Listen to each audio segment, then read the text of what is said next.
welcome to Life Matters. I'm your host, Brendan O'Connell. Well, we often don't talk about this subject, but it's a very important subject that has to do with post-abortion recovery. And we have the founder and president of oh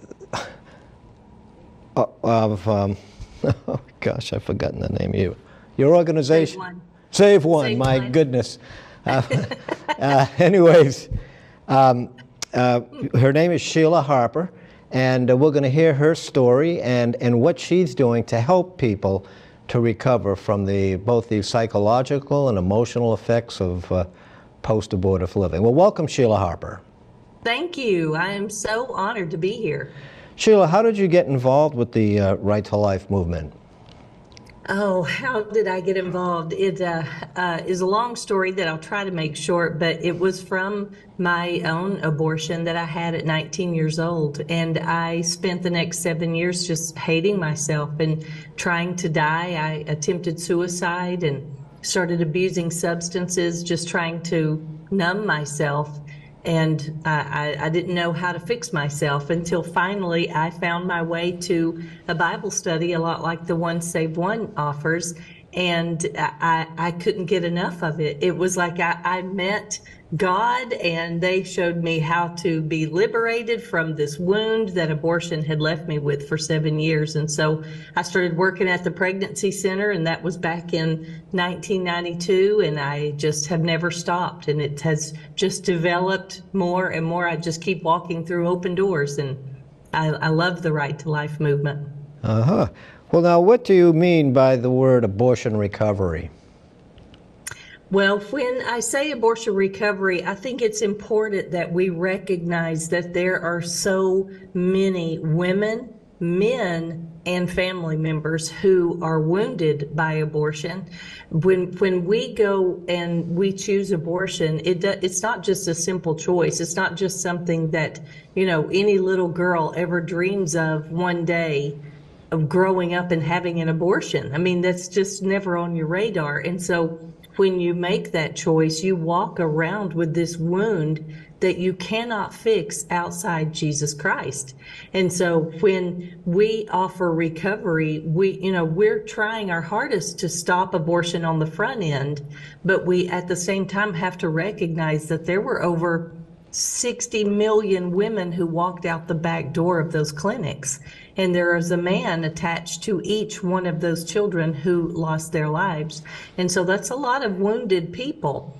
But when we can get them recovered and healed and whole and healthy, they become some of our loudest advocates for life. They become our biggest cheerleaders, and they become these walking billboards for God's grace and mercy and forgiveness. And it's beautiful. It's a beautiful process. Now, we have a lady up here in the Massachusetts area, Kathy Finn Hill, who is trying to help women with this type of abortion recovery, but she says it's hard to get people to show up, to go through a process that could heal the effects of abortion. Do you have that same problem? Well, usually when you offer a Bible study at a church or at a pregnancy center or something, and it's just a normal Bible study, you'll have 20, 30, 40 people come.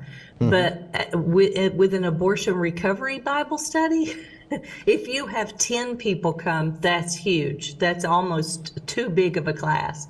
So if you have 4 or 5 people come, that's a good sized class because they need such individualized attention. But what we have found is when people hear personal stories, when they hear the stories of abortion and the horrors that abortion puts you through, it's like they can relate. And when they hear that in a church, or they hear that at a banquet, or they hear that on a show like this, it's almost like we give them permission to come forward and deal with it. And not come forward in a public way, but come forward in a confidential, safe setting, like in a church or a pregnancy center or a ministry of some kind. So when we offer that and they hear these personal stories, they come forward, and it's really incredible to see. Now, I perused your website and I saw that you had some success stories. Tina, Rachel, Linda, Brandy, William, Kenny, John, Lisa. Can you tell us about those success stories? How do they become success stories? Yes. Well, it's one of the things that I always say in our trainings. It's like when you lead these classes, that seat as a leader is addictive because you're literally on the front row watching God's miracles take place in people's lives, because they come in and they're so broken, and oftentimes they can't even say the word abortion because they are so distraught and they're so broken. And then it's just beautiful how, as they go through the process and God starts to take off those layers after layers that they have put on, it's like you see the life start to come back in them. And when they come out of the class, they start telling people what happened to them, what God did for them. It's almost like you're compelled to tell people. But and those are incredible success stories, seeing these people get healthy and whole. But then at the same time, when their story is used to save a child, to save another man or woman from living in this hell that abortion puts you in, when they can use their story to stop an abortion, that is like the total. That's like the coup de grace, the most wonderful success. I see. And what is a class just one night, or is it several weeks? Or how would someone who would be interested looking up SaveOne.org, what would they find as far as what is the process they have to go through? Oh, absolutely. We have kept this process as easy as we possibly could because, we're all busy. I don't want to add something else to your plate that is very complicated. So we've made the process very simple. We have several different ways you can get trained. We have quarterly online trainings. We have streaming videos, and that takes a few hours. And we just train you how to run this Bible study. And then once you are offering the Bible study, we call you a chapter and we put it on the website, on our website. And our website gets tens of thousands of hits every year. People just looking for help after abortion, and because they don't know where to go for help. And so when you're listed as a chapter, then people start coming to you and you're able to help them right there in your community. So it's a very simple process. We train two different ways. One is the traditional 10 to 12 week class where you come and you usually will take a part one chapter every week. And then we also have a weekend plus 6 is what we call it, where you meet for a weekend and then 6 weeks after that. A lot of men like that better than having to, take 10 weeks and talk about their abortion experience. Now, I know that a lot of men have nowhere to turn, or there's many more women that are at these classes than men. What has been your experience with the men? Or does your husband Jack deal with them? Yes. Well, when early on, we started Save One in 2000, and I would say it was probably around 04, excuse me, we had the first man asked to come through the women's class. And so I didn't know what to do with him really. And so I just said, yeah, come on. And I gave him the book, which at the time it was pink and had flowers on the front. And I said, you're just going to have to change the pronouns to fit your situation. So that's what he did. And I really thought that was a fluke. But then the next time I offered the class, another man asked to come through the class. And I knew then something was up. And I started really analyzing. And I feel like the other side was ingenious in making us believe as a society that this is just a woman's issue. Because everyone knows how influential a man's voice is in our life. I mean, we've just seen right now with Britney Spears coming out and admitting that she's had an abortion because her boyfriend, Justin Timberlake, encouraged her to. a man's voice is very influential. And so they made it all about the woman, leaving us out here making just vulnerable, making a choice that we were never created to make. But we've raised this entire generation of men to believe they can't speak to this issue. And so we have so many times people will come to us, couples will come, and the woman will be saying, I wanted him to stop me. And the man would be saying, I didn't think I could. I didn't think I should say anything. It's her body and her choice. And so we started helping men. I wrote the men's Bible study. We started helping men, and it was going good. We would have 1 or 2 a year come through the classes, and we felt like we were doing good. And then in 2018, my husband joined a Save One full time, and he became the men's director. He runs everything to do with the men, and men came out of the woodwork. It was so incredible to see. Every single week, my husband and I are usually in a different church speaking on issues of life. And we always mention the men, and undoubtedly every week a man will come up to my husband and say, it's the first time I've ever heard someone talk about my grief. And instantly they have a place to turn. And so it's incredible. I love seeing men come through. Now, when we hold a training, ever since 2018, I think we've had 1 training that we did not have a man in it. And so it's really awesome to see. When they know they have a place to turn, they come out and they deal with their stuff. I see. Now, as I perused your website again, I saw an interesting look. You have a lot of books or pamphlets, and one is called Finding You, Recover Your Identity After Sexual Trauma. Yes. Give me an example. How does one recover their identity? Or how is first of all, how has it been damaged, and then how do they recover their identity? Well, my heart is abortion recovery, and as I was doing abortion recovery all these years, these nearly 3 decades now, I started seeing this correlation between people who were coming to us for abortion recovery help had some type of sexual trauma in their past, like a rape or a childhood sexual abuse, mostly childhood sexual abuse. And I started reading research and papers and books about this subject because other people had put this together, that abortion is actually the aftermath of sexual trauma.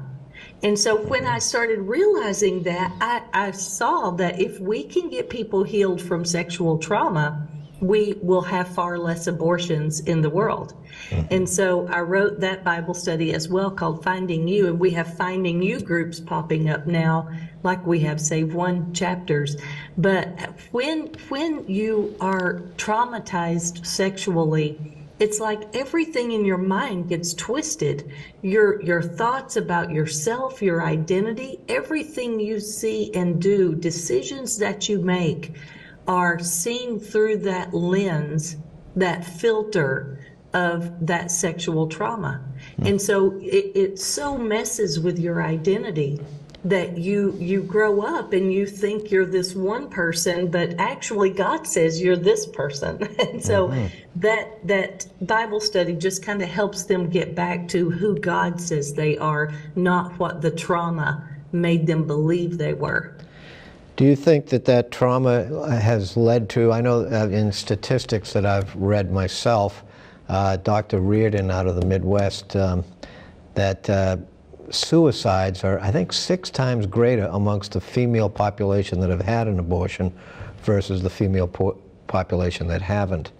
And they're told not to talk about it a lot of times. Don't talk about it, And, keeping it inside, that has to hurt, doesn't it? Yes, absolutely. It absolutely does. I've often described it as, and I hate to be so dramatic, but this is actually a spiritual issue. This is it, and it's one that we have to fight spiritually. But I've often described it as when you choose abortion, it's almost like you open this door of death in your life, and the enemy just keeps consuming and consuming until you're in the grave. And I remember with myself, I kept trying to fix myself during that 7-year period before I found my way. But I remember thinking, how am I going to carry this? You know, I was 21 or 22 years old by then, and I hated myself. I was completely reliant upon drugs and alcohol. But the enemy said, you know, look at your 30-year-old self. How are you going to carry this for 10 years? And then look at your 40-year-old self. How are you going to carry this 20 years? And he started putting these thoughts in my head. And then finally he said, just take your own life and you won't have to deal with it. And I remember when I had that thought, I could take my own life and this will all be over. And it was almost like a relief, like, oh, that's how I can get rid of this problem. Because when we look at this problem, it's an unfixable problem after you've had an abortion. Your normal coping skills, your deductive reasoning, it doesn't work on this problem. You can't go back and fix it. You have to have a divine intervention come in and transform you from the inside out for this problem to be fixed. But it is fixable through him. But when you look at it like that, I can't even tell you the scores of people who have either tried to commit suicide or they have suicidal thoughts when they come to us. That's something that we discuss at length in the training because we've had so many people who come to us for help and they have suicidal thoughts or they have attempted. Now, your organization is growing quite a bit. You're not only here in America, but you're international. How did that happen? Oh my goodness. I wish I could say, well, you know, I have this 10-point plan and I'm this, you know, marketing genius here. But literally, and I tell people this literally, we just kept walking through open doors. And as we were obedient, it was like God just gave us more and more. But literally, I mean, you would think that Spanish would have been the first language that we translated the books into. But actually, a girl who owns a chain of pregnancy centers in Romania was the first person who contacted me. Wow. And she said, hey, I ran across your Bible study. Could we take it and translate it and use it as abortion recovery in all 6 of my pregnancy centers in Romania? So I said, well, yeah, I guess. I had never even thought about going overseas. But I said, yes, that sounds great. Let's do it. And so that's what started that chain of events. And I will tell you this is such a God story. My friend Timothy, who was that first man who asked to come through the women's Bible study, later he and his wife moved, or they got transferred through his job to Slovenia, which is Eastern Europe. And he went over there, called me about a year later, said, you know what, there is a great need over here for abortion recovery. Could we take the women's study and translate it into Slovene? And I said, yes. As he started using the studies, he said, this needs to be all over Europe. Do you mind if I start an NGO for Europe? And I said, yes, that sounds great. And so he started Save One Europe. He moved on. He and his wife were transferred to China. He started Save One China. We now have a great couple who's running Save One Europe. They're in 13 countries over there. I mean, it's just been incredible. Now, So, I mean, we literally just keep saying yes. well, that's phenomenal. I mean, just to think of, you know, the one-child policy in China, which may have been loosened a little bit, but I mean, there's a lot of wounded women and men over there. Right. And now, also you have a book here called "Is There Not a Cause?" What is that about? That's one of my favorite books that I've written, and it is geared toward pastors, but any leader can read it and get something out of it. But it just kind of shows pastors like this is what we have to be doing. There is a cause that is worth fighting for. Those words were actually the words that David said on the battlefield when he went to fight Goliath. He got there and he saw that all of these men who he had put on a pedestal, these warriors that were supposed to be fighting for him, were actually hiding in the bushes because they got afraid because the circumstances changed. The giant showed up and started ridiculing them. And then he came out there standing in between them and he said, "Is there not a cause that we're fighting for? Just because we may be fighting a giant now doesn't mean we cower down and we don't fight." And so it is a call to action for pastors, for leaders who have handed this off to politics and said, "Oh, politics will, it'll deal with the abortion for us." No, there's a cause that the church needs to rise up and be fighting. And so I just talk about that, how we have to. Why are we allowing this to be fought over here in this arena when we have the power as the local church to be fighting this issue? In our own backyard. Now, I wanted to also ask you about the intergenerational aspects of abortion. In other words, a daughter has an abortion and now a child is lost. They would have been grandparents. How do you have any grandparents or people that come through your program that are, my daughter had an abortion and it's wounded me? Oh, yes.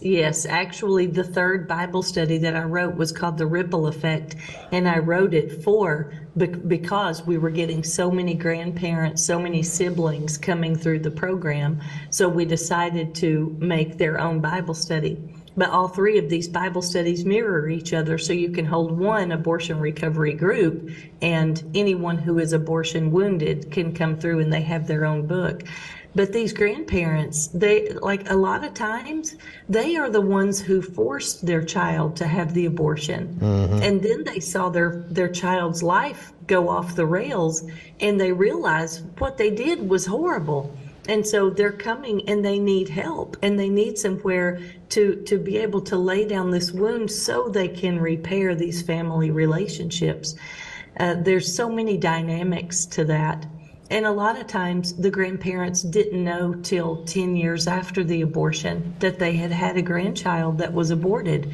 And so it really doesn't matter how these grandparents are wounded, the pain is still the same. They lost that grandchild in an unnatural, horrible way. And so ministering to them is incredible. We had one girl who, I love to tell this story, she came through the class, was so broken.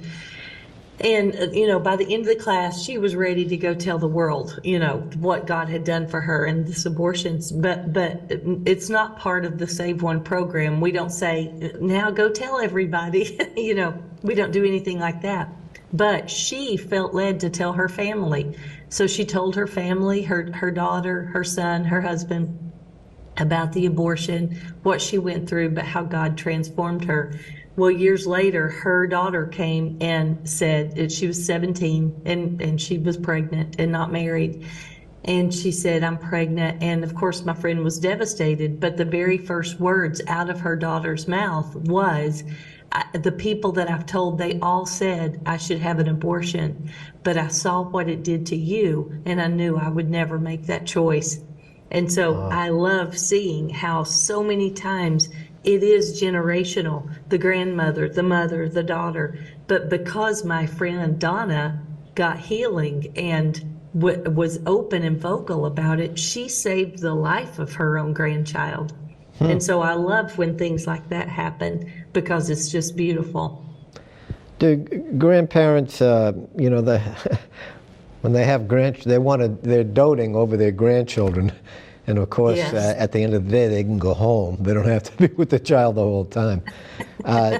Do you find that they have a more difficult time expressing their loss to their daughter, let's say, who's had the abortion? Yes, that relationship always gets, and when I say always, I mean, I hate to paint with such a broad brush, but relationships are forever changed when abortion is brought into it. And especially when the parents have said, "No, you're going to lose your college scholarship. You have to go have this abortion." and the child is not wanting it, it always changes that dynamic.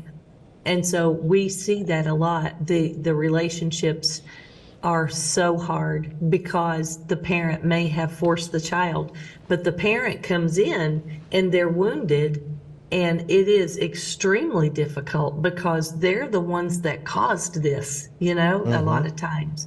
And so for them to admit it and lay it down is extremely difficult. But once they do it, once they confess, and once they get it out, then it's like they're able then to take the steps that are necessary to mend those family relationships.